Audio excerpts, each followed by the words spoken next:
DMK வேண்டாம்னு ஏடிஎம்கே ஓட்டு விழுகுது, ஏடிஎம்கே வேண்டாம்னு டிஎம்கே ஓட்டு விழுகுது. இந்த 2 பேரும் வேண்டாம்னு கீழே உள்ள 2 பேருக்கு Fire Media presents the Journalist Summit 2026. Title sponsor Best Money Gold. பழைய தங்க வெள்ளி நகைகளுக்கு நல்ல விலை கொடுக்கும் சிறந்த நிறுவனம் Best Money Gold. Powered by Dr. Srivarma's Vajika for Men's Wellness. Salem VS Biryani, Art of Biryani Perfector. Venue partner Shankar IAS Academy. Refreshment partner Ashwin Sweets and Snacks.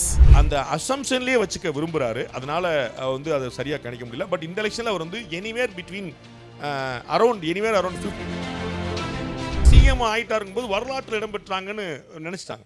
அதற்கு பிறகு இன்னும் எவ்வளவோ செஞ்சிருக்க முடியும். அந்த எதிர்பார்ப்பை நிறைவேற்றப்படலைன்னு நினைக்கிறேன். ஒரு 2-3% வந்து இவங்களுக்கு 3 கூடிச்சுன்னா இவங்களுக்கு 3 குறைஞ்சிடும். அண்ணாமலை அவர்கள் வந்து டேட்டால, பிரஸ் மீட்ல, பப்ளிக் மீட்டிங்ல எதிர்கட்சிகளை அடிக்கிறதுக்கு அப்படியே திராவிட பாணியிலே மாஸ்டர். அதாவது நீங்க எந்த முள்ள வச்சு குத்துனீங்களோ அந்த முள்ள வச்சே திருப்பி குத்துறீங்கல்ல, அண்ணாமலை வந்து பெரிய மாஸ்டர். சாத்தான்குளம் போலீஸ் ஸ்டேஷன் இதுவும் கஸ்டோடியல் டெத் தான், காவல் நிலையத்துக்குள்ள தான் கொல்லப்பட்டிருக்காங்க. அப்ப அந்த கஸ்டோடியல் டெத்தை டிஎம்கே எப்படி பயன்படுத்துச்சு, இந்த கஸ்டோடியல் டெத்தை எதிர்கட்சியெல்லாம் எப்படி பண்ணாங்க. அதுல வந்து எல்லா எதிர்கட்சிகளுமே அப்படிதான்.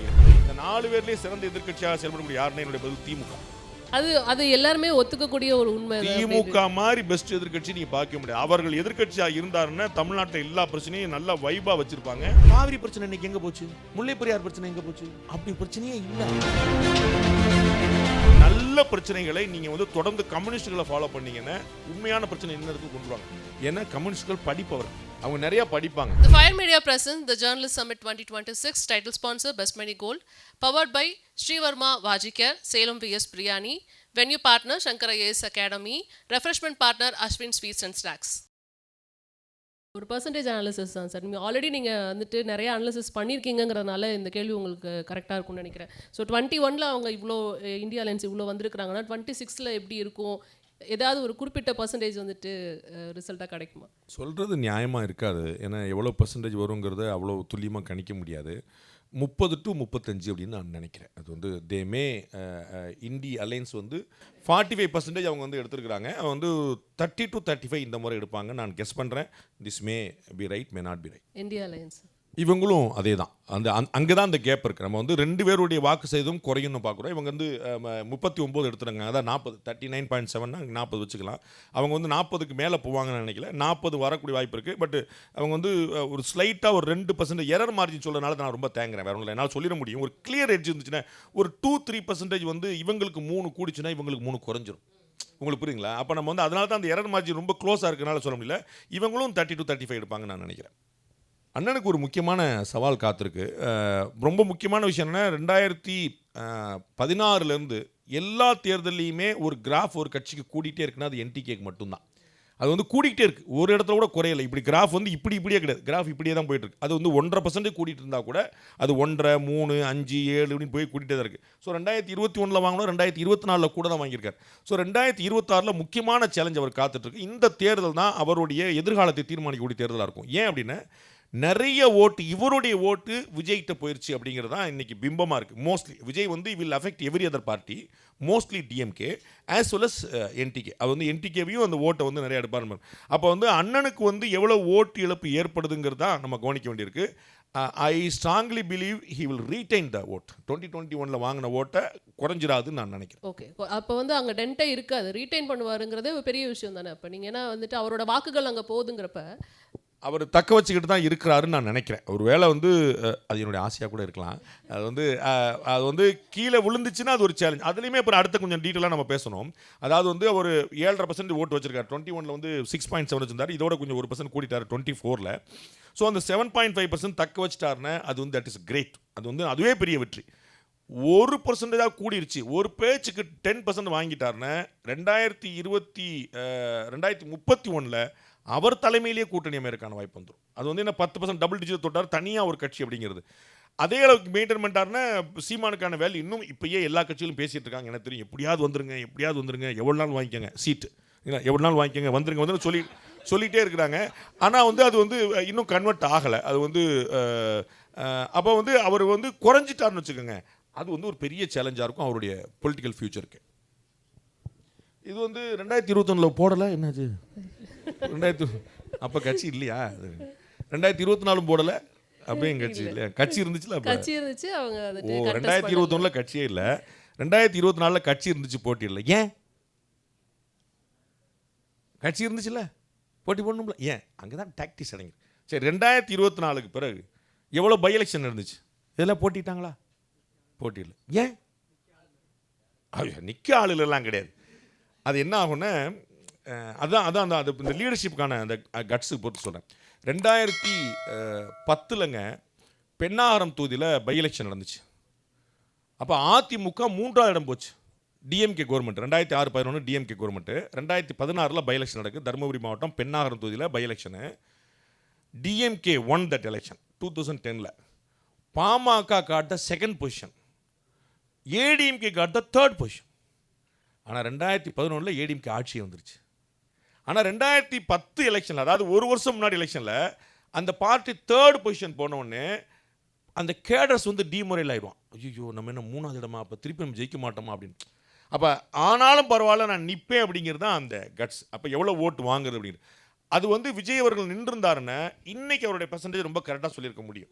அவர் வந்து அந்த அசம்ஷன்லேயே வச்சுக்க விரும்புகிறாரு, அதனால் வந்து அதை சரியாக கணிக்க முடியல. பட் இந்த எலெக்ஷனில் அவர் வந்து எனிவேர் 15% வாங்குவார்னு நான் நினைக்கிறேன். அவருடைய ஃபைனல் ஓட்டாக வந்து அரௌண்ட் 15ல் வந்து நிற்கும் நான் நினைக்கிறேன். நிச்சயமா சார். ஸோ நெக்ஸ்ட்டு, ஸோ இது வந்து ஒரு performance analysis sir. So Stalin அவர்கள் வந்து நீங்களே வந்துட்டு உங்களோட அனாலிசிஸ் சொல்லியிருந்தீங்க, திமுகன்னு பார்க்கும்போது மக்கள் மத்தியில் இருக்கிற செல்வாக்கை விட முதலமைச்சராக ஸ்டாலின் அவர்களுக்கு செல்வாக்கு வந்து அதிகமாக இருக்குது அப்படிங்கிறத நீங்கள் சொல்லியிருந்தீங்க. ஸோ இப்போ 4.5 வருஷமாக அவரோட பெர்ஃபார்மன்ஸ் எப்படி இருக்குங்கிறத நீங்கள் சொல்லலாம், நல்லாயிருக்கும்னு நினைக்கிறேன். இன்னும் பெட்டராக இருந்திருக்கலாம். நம்ம வந்து டிஎம்கே நீங்கள் ரைட்டில் சொன்னப்போ நம்ம வந்து இது டேட்டாவே சொல்லுது. பிஜேபியை விட மோடி பாப்புலர், அது எப்பயுமே உள்ளது. டிஎம்கே விட ஸ்டாலின் பாப்புலர். திரு ஸ்டாலினை பொறுத்தளவுக்கு ஒரு மென்மையான தலைவர். அவருக்கு சில விஷயங்கள் தெரிஞ்சால் கடும் நடவடிக்கை எடுத்துருவார்லாம் நம்புகிறாங்க மக்கள். அவருக்கு தெரிஞ்சிருச்சுன்னா வேறு மாதிரி பண்ணிடுறப்பா, அவருக்கு தெரியாமல் தடுக்கிறாங்கப்பா அப்படிங்கிற மாதிரி நம்புறாங்க. அவருக்கு ஒரு சாஃப்ட் கார்னர் வந்து மக்கள் மத்தியில் இருக்குது. அந்த சாஃப்ட் கார்னர் தான் 2021 ஆட்சியை கொண்டு வந்துச்சு. எல்லாரும் வந்து ஒரு கட்டத்தில் வந்து விமர்சனமாகவே பேசுகிறாங்க. அவருக்கு ராசி இல்லைங்க, அவருக்கு கட்டம் இல்லைங்க, அவர் முதலமைச்சரே ஆக முடியாதுங்க அப்படின்லாம் சொல்ல ஆரம்பிச்சாங்க. எல்லாரும் முதலமைச்சர் ஆகிட்டாங்க. பன்னீர்செல்வம் முதலமைச்சர் ஆகிட்டாரு, எடப்பாடி பழனிசாமி முதலமைச்சர் ஆகிட்டாரு, சசிகலா முதலமைச்சராக இருந்தாங்க, யாரோ ஆகிட்டாங்க, ஆனால் இவர் ஆக முடியலன்னாங்க. அதுவே மக்களுக்கு வந்து என்னங்க அப்படி போயிட்டு இத்தனை வருஷமாக கட்சியில் இருக்காரு, எமர்ஜென்சி பீரியட்லேருந்து சின்ன வயசுலேருந்து இருக்கிறான்னு சொல்லிட்டு அது வந்து அவருக்கு ரொம்ப ஃபேவராக இருந்துச்சு. அந்த சாஃப்ட் கார்னர் அவருக்கு இருக்குது. எப்படி செயல்பட்டு இருக்காரு அப்படின்னு கேட்டால் இன்னும் பெட்டராக செயல்பட்டுருக்கலாம். அதாவது நம்ம சில விஷயங்களுக்கு நான் வந்து ஒரு டிஜிபி ஒரு சிஎஸ் 2 பேர், I don't want to name தம், அவர்கள் அந்த சீஃப் செக்ரட்டரி ஆன உடனே, டிஜிபி ஆன உடனே தங்களுடைய வாழ்க்கையின் உச்சத்தை தொட்டு விட்டதாக நினைத்தார்கள். துயரம் என்னவென்றால் அவர்கள் டிஜிபி ஆனதும் சிஎஸ் ஆன பிறகுதான் வாழ்க்கையை ஆரம்பிக்குது. அதுபோல சிஎம் ஆயிட்டாருங்கும் போது வரலாற்றில் இடம்பெற்றாங்கன்னு நினைச்சிட்டாங்க. அதற்கு பிறகு இன்னும் எவ்வளவோ செஞ்சிருக்க முடியும். அது வந்து அந்த எதிர்பார்ப்பை நிறைவேற்றப்படலைன்னு நினைக்கிறேன். எதிர்கட்சியாக வந்துட்டு எது வந்து சிறப்பாக செயல்பட்டது இந்த 4.5 ஆண்டுகளில் அப்படிங்கிறது. அண்ணாமலை பிஜேபி போட்டிருக்கீங்க, அவர் வந்து இவர் நயனா நாகேந்திரன் கிடையாதா? இல்லை சார், நயனா நாகேந்திரன் வந்துட்டு இப்போ தான் பொறுப்பேற்றாரு. ஸோ அண்ணாமலை அவர்கள் இருக்கும்போது நீங்கள் அப்போ பொறுப்பேற்று போய் எடுத்த சர்வே இல்லை சார், உங்ககிட்ட நான் கேட்குறேன். ஆக்சுவலாக வந்து ஒரு பெரிய விமர்சனம் இருந்தது, தமிழகத்தில் வந்து பிஜேபி தான் எதிர்கட்சியாக செயல்பட்டு இருக்கு அதிமுக விட அப்படின்ற ஒரு விமர்சனம் இருந்தது அண்ணாமலை அவர்கள் வந்து பீரியட்ல இருந்தப்ப. அதுக்காக இந்த விஷயத்தை நாங்கள் வச்சோம் சார். நயனார் வந்து இப்போ தான் வந்து ஏடிஎம்கே வந்து நான் வந்து பர்சனாலிட்டி பேஸ்டாக போல அண்ணாமலை அவர்களே நான் சொல்லிடுறேன் உங்களுக்கு. அண்ணாமலை அவர்கள் வந்து டேட்டாவில், ப்ரெஸ் மீட்டில், பப்ளிக் மீட்டிங்கில் எதிர்கட்சிகளை அடிக்கிறதுக்கு அப்படியே திராவிட பாணியிலே மாஸ்டர். அதாவது நீங்கள் எந்த முள்ளை வச்சு குத்துனீங்களோ அந்த முள்ளை வச்சே திருப்பி குத்துறீங்களா அண்ணாமலை வந்து பெரிய மாஸ்டர். ஆனால் பாஜக ஆஸ் எ பார்ட்டி வந்து எதிர்பார்த்த அளவுக்கு எதிர்கட்சியாக செயல்படல, இன்க்ளூடிங் ஏடிஎம்கே. ஏடிஎம்கேயுமே நிறைய அரிய வாய்ப்புகளை தவற விட்டுச்சு அப்படின்னு நான் ரொம்ப ஸ்ட்ராங்காக பிலீவ் பண்ணுறேன். அண்ணா யூனிவர்சிட்டியில் மாணவி பாலியல் பலாத்காரம் செய்யப்பட்ட போது அது வந்து ஒரு பெரும் துயரம். ஒரு ஆணும் பெண்ணும் தனியாக இருக்கும்போது அவர்களை மிரட்டி அச்சுறுத்தி ஒருத்தர் பாலியல் வன்புணர்ச்சி செய்ய முடியும் அப்படின்னா அது வந்து அதுவும் அண்ணா யூனிவர்சிட்டி மாதிரி சிட்டிக்குள்ளே இருக்கக்கூடிய கேம்பஸ் நடக்கும்னா அது வந்து பெரும் துயரம். கோயம்புத்தூரில் ஒரு இளம்பெண் வந்து ஏர்போர்ட் வாசலில் கூட்டு பாலியல் வன்கொடுமை செய்யப்படுறாங்க. அண்ணா நகரில் வந்து ஒரு கோயம்பேடு அண்ணா நகரில் ஒரு சிறுமி வந்து இது மாதிரி செய்யப்படுறாங்க, கூட்டு பாலியல் வன்கொடுமை செய்யப்படுறாங்க. இப்படிப்பட்ட கூட்டு பாலியல் வன்கொடுமைங்கிறது தமிழ்நாடு பார்க்காத ஒரு ட்ரெண்ட். அப்போ இதை வந்து பெருசாக பயன்படுத்தி இருந்திருக்கலாம். நம்ம திருபுவனம் அஜித்தோடைய கொலை வழக்கு, அது காவல்துறையினர் வந்து அடித்தாங்க. நான் அன்னைக்கே சொன்னேன், 4 கான்ஸ்டபிள் சேர்ந்து அடித்து கொள்றதுக்கு கான்ஸ்டபிளுக்கும் அவருக்கும் சம்மந்தமே கிடையாது. உங்களுக்கு புரியுங்களா? அது மரணம் அடைகிற வரைக்கும் அடிக்குங்கிறது ஒரு ப்ரெஷர் இருந்தால் தான் வந்திருக்கும். அப்போ நேற்று நம்ம பேசிட்டு இருக்கிற 20 வருஷம் முன்னாடி நீதியரசி ஸ்ரீமதி அவர்கள் தெளிவாக சொல்லியிருக்காங்க, ஏதோ ஒரு ப்ரெஷர் இருந்திருக்கலாமோ அப்படிங்கிற மாதிரி. அப்போ இந்த காவல்துறையினருக்கும் இவங்களுக்கு அவங்க தான் அடித்தாங்க, அதனால தான் இறந்தார். ஆனால் அது காரணம் இல்லை, பின்னாடி ஒரு ப்ரெஷர் இருந்திருக்கு. அப்போ அந்த திருபுவனம் அஜித்தோடைய கொலை வழக்கை எப்படி பண்ணி, சாத்தான்குளம் கொலை எப்படி போச்சு உங்களுக்கு புரியுங்களா? சாத்தான்குளம் போலீஸ் ஸ்டேஷன் இதுவும் கஸ்டோடியல் டெத்து தான், காவல் நிலையத்துக்குள்ளே தான் கொல்லப்பட்டிருக்காங்க. அப்போ அந்த கஸ்டோடியல் டெத்தை டிஎம்கே எப்படி பயன்படுத்துச்சு, இந்த கஸ்டோடியல் டெத்தை எதிர்கட்சியெல்லாம் எப்படி பண்ணாங்க. அதில் வந்து எல்லா எதிர்கட்சிகளுமே அப்படி தான் நினைக்கிறேன். Annamalai as an individual star, அது வந்து ஃபயர் பிராண்ட் ஸ்டார், வேற ரேஞ்சுக்கு அடிப்பார், நோ டவுட். அண்ணன் சீமான் வந்து அவருடைய மொழி, அவருடைய நினைவுத்திறன், அது வந்து ஒரு பயங்கர ஆச்சரியம். இன்னைக்கு தமிழ்நாட்டில் அப்படிப்பட்ட ஒரு நினைவுத்திறனோட ஆளே கிடையாது.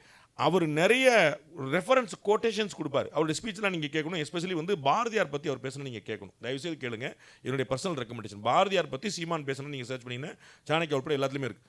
1 hour தெரிச்சிருவீங்க. நீங்கள் தெரிஞ்சிக்க வேண்டியது பாரதியாரா சீமானாங்கிறதுல ஒரு மனுஷனுக்கு எவ்வளவு நினைவுத்திறன் இருக்க முடியும்னு. அப்போ நமக்கு எவ்வளோ நிறைவேற்ற இருக்கணும் உங்களுக்கு புரியுதா? நீங்கள் என்ன வச்சுவீங்க, பரீட்சையில் போகும்போது எழுதும்போது ஞாபகம் தான் சார் நல்லா படித்தேன், ஆனால் கமலாசன் சொன்ன மாதிரி அந்த வார்த்தை அது எழுதும்போது அதுதான் முட்டுது அப்படின்னு சொல்லும்போது அது முட்டுதில்ல. ஆனால் வந்து திரு சீமான் அவர்கள் எப்படி ஃப்ளோவில் அடித்து டம்னு எவ்வளவு பாடல்கள் எடுப்பார்னு பார்க்கணும். அப்போ வந்து இவரை மாதிரி அதுவும் அந்த வார்த்தை வீச்சு பார்த்தீங்கன்னா அண்ணாவுக்கு இணையா, கலைஞருக்கு இணையா, அதுக்கு வந்து இப்படி இன்னைக்கு ஆளே கிடையாது. அதில் வந்து அண்ணன் ரொம்ப இந்த தேர்தல் எங்களுக்கு ஒரு புது முயற்சி, வெற்றி கிடைக்காவிட்டால் அது இன்னும் ஒரு பயிற்சி அப்படிமார். இது புரியுங்களா? அந்த காயினேஜ் பாருங்க, அது ஃப்ளோலே சொல்றாரு. அப்போ அந்த காயினேஜ் எவ்வளோ பியூட்டிஃபுல்லாக இருக்கு. அந்த மாதிரி ஒரு ஆளே இல்லை. ஆக்கப்பூர்வமான எதிர்க்கட்சியாக செயல்படுவது பாமக. இன்னைக்கு வரைக்கும் அவங்கள மாதிரி, அவங்கள வந்து ஒரு ஜாதிய பின்புலத்தில் அடைக்கிறாங்க, ஆனால் அவங்கள மாதிரி மது ஒழிப்பில் தீவிரமாக இருந்த இன்னொரு கட்சி நீங்கள் பார்க்க முடியாது. ஆக்கப்பூர்வமாக செயல்படுறதுக்கு நிழல் பட்ஜெட் போட்டுக்கிட்டே வர்ற ஒரு கட்சி பார்க்க முடியாது. தொடர்ந்து அவங்க ஆளுங்கட்சி ஆனதே இல்லை, ஆனால் நிழல் பட்ஜெட் ஒன்று போட்டுகிட்டே இருப்பாங்க, ஷேடோ பட்ஜெட் ஒன்று போட்டு பட்ஜெட் எப்படி இருக்குன்னு சொல்லிட்டு இருப்பாங்க. விவசாயத்துக்கு தனி பட்ஜெட் வேணும்னு கேட்டு கடுமையாக குள்ள கொடுத்தவங்க. இவர் மத்திய அமைச்சராக இருந்தபோது நிறைய நல்ல விஷயங்களை, உருப்படியான விஷயங்களை செஞ்சிருக்காரு. அதுக்கு துணை நின்றுருக்காரு. 108 ஆம்புலன்ஸ் உள்பட இந்த சிகரெட் டப்பாலெல்லாம் வந்து பெரிய அளவில் சைஸில் போட்டிருக்காங்க, இல்லை புகையை பிடிக்கக்கூடாது அப்படின்னு, இந்த கேன்சர் இன்சூரன்ஸ் அதெல்லாம் இவருடைய பீரியடில் போடப்பட்டதா. இது மாதிரி நிறைய முயற்சிகள் வந்து மேற்கொண்டிருக்கிறார், ரொம்ப கன்ஸ்ட்ரக்டிவாக.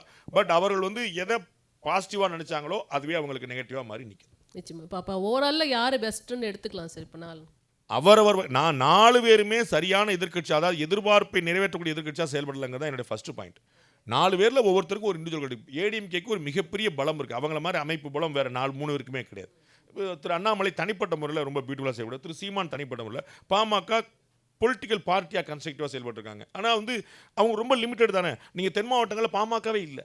அப்போ நீங்கள் வந்து அவங்களுக்கு ஒயிட் ஸ்ப்ரெட் தமிழ்நாடு முழுக்க சொல்லாமல் நீங்கள் ஒரு இடத்துல சொல்ல முடியாது. ஸோ 4 பேருமே, இன்னும் சொல்ல போனால் இந்த 4 பேர்லேயே சிறந்த எதிர்க்கட்சியாக செயல்படக்கூடிய யாருன்னு என்னுடைய பதில் திமுக. அது எல்லாருமே ஒத்துக்கக்கூடிய ஒரு உண்மை. திமுக மாதிரி பெஸ்ட் எதிர்க்கட்சி நீங்க பார்க்க முடியாது. அவர்கள் எதிர்க்கட்சியா இருந்தாருன்னா தமிழ்நாட்டில் எல்லா பிரச்சனையும் நல்லா வைபா வச்சிருப்பாங்க. அவங்க தான் வந்து குரல் கொடுத்துட்டே இருப்பாங்க. ஐ எம் காம்ப்ளிமெண்டிங் தம். நீங்க ஏதோ கம்ப்ளைண்ட் நினைச்சிட்டு இருக்கீங்க உங்களா? அவங்க தான் வந்து அந்த பிரச்சனையில உயிரோட்டமா வச்சிருப்பாங்க. அவங்க வந்து காவிரி பிரச்சனை இன்னைக்கு எங்க போச்சு, முல்லை பெரியார் பிரச்சனை எங்க போச்சு,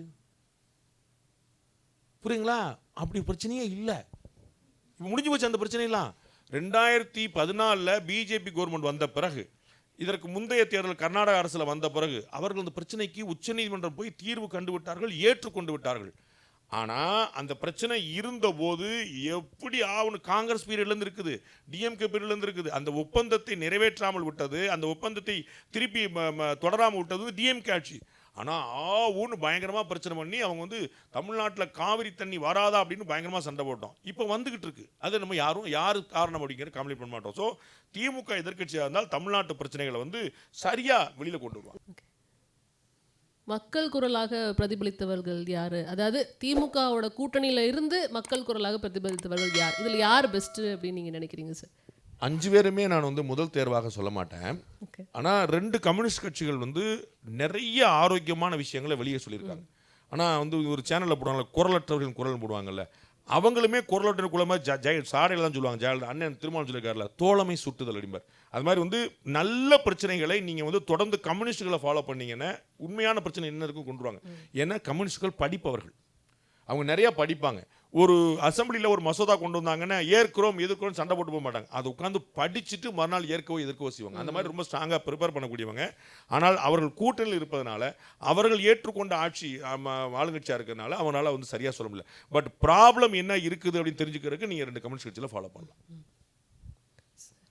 மக்கள் விரும்பும் முதல்வர் வேட்பாளர் யார் அப்படின்னா மக்கள் தான் சொல்லணும். அது நான் சொல்ல முடியாது. நான் மக்களுடைய பிரதிநிதி நீங்க கிடையாது. வந்து ஒரு அனாலிசிஸ் பண்ணி அதான் நான் ஏற்கனவே சொன்னதான். முதல்ல இருக்கக்கூடிய 2 பேருக்கும் வந்து ஒரு கடுமையான காம்படிஷன் இருக்குது. அதில் வந்து ஒன்றும் குழப்பம் இல்லை. நாம இன்னைக்கு இந்த 4 பேருமே எம்ஜிஆர் இல்லை, ஜெயலலிதா இல்லை. ஒரு ஒரு ஒரு பாசிட்டிவான ஓட்டு வந்து அவங்களுக்கு இல்லை. டிஎம்கே வேண்டாம்னு ஏடிஎம்கேக்கு ஓட்டு விழுகுது, ஏடிஎம்கே வேண்டாம்னு டிஎம்கேக்கு ஓட்டு விழுகுது. இந்த 2 பேரும் வேண்டாம்னு கீழே உள்ள 2 பேருக்கு ஓட்டு விழுகுது. உங்களுக்கு புரியுங்களா? இவர் வேணும் அப்படின்னு ஒன்றும் இல்லை. எங்களுடைய முதலமைச்சராக இவர் இருக்கணும்ப்பா அப்படின்னு இல்லை. உங்களுக்கு புரியுங்களா? காமராஜர் ஆட்சின்னு அவங்களால சொல்ல முடியுது. காமராஜருக்கு முன்னும் பின்னும் 10 முதலமைச்சர் இருந்திருக்காங்க. யாரோட ஆட்சி ஏன் சொல்ல முடியல உங்களால்? உங்களுக்கு புரியுங்களா? இதுதான் உங்களுக்கு முக்கியமான கணக்கு. அப்போ வந்து there is no positive vote. அப்போ மேலே இருக்கக்கூடிய 2 பேருக்கு தான் முதல்வர் வேட்பாளர் யாருங்கிறதுல ஒரு கடுமையான போட்டி இருக்குது. Fire Media presents the Journalist Summit 2026. Title sponsor Best Money Gold. பழைய தங்க வெள்ளி நகைகளுக்கு நல்ல விலை கொடுக்கும் சிறந்த நிறுவனம் Best Money Gold. Powered by Dr. Srivarma's Vajicare for Men's Wellness. Salem vs Biryani, Art of Biryani Perfected. Venue partner Shankara AS Academy. Refreshment partner Ashwin Sweets and Snacks. The Fire Media presents the Journalist Summit 2026. Title sponsor Best Money Gold. பழைய தங்க வெள்ளி நகைகளுக்கு நல்ல விலை கொடுக்கும் சிறந்த நிறுவனம் best money gold. Powered by doctor Srivarma's Vajicare for men's wellness. Salem VS biryani, art of biryani perfected. Venue partner Shankar IAS academy. Refreshment partner Aswin sweets and snacks.